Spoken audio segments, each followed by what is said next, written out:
Point of order, Pam Duncan-Glancy. I thank the presiding officer for taking this point of order.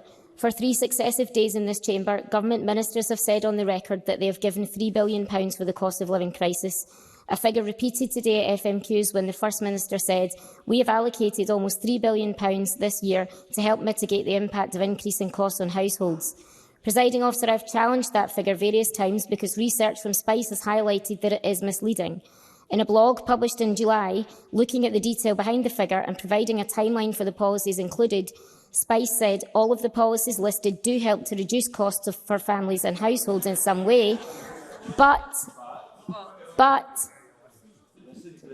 we will hear Ms Duncan-Glancy. Thank you. But a list of measures announced specifically in response to the current increase in inflation would be quite a bit shorter.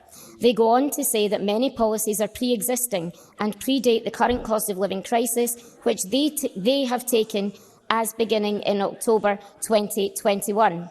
Further, they state, of course, it's useful to set out how government policy reduces people's costs, but by that measure, you might include the entire social security system, the NHS and a lot more. So that's not this list.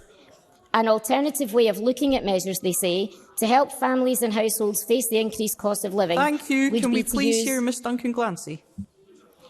Would be to use October 2021 as the starting point for the cost of living crisis. This is when energy capped price went up and CPI inflation was 4.2%. They then say that policies in that list would come to around £490 million.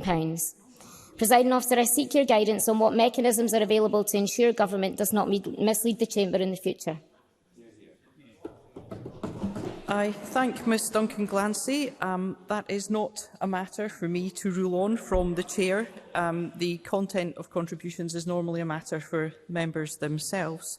But members will be aware that a mechanism does exist whereby they can correct any inaccuracies to the official report. Now,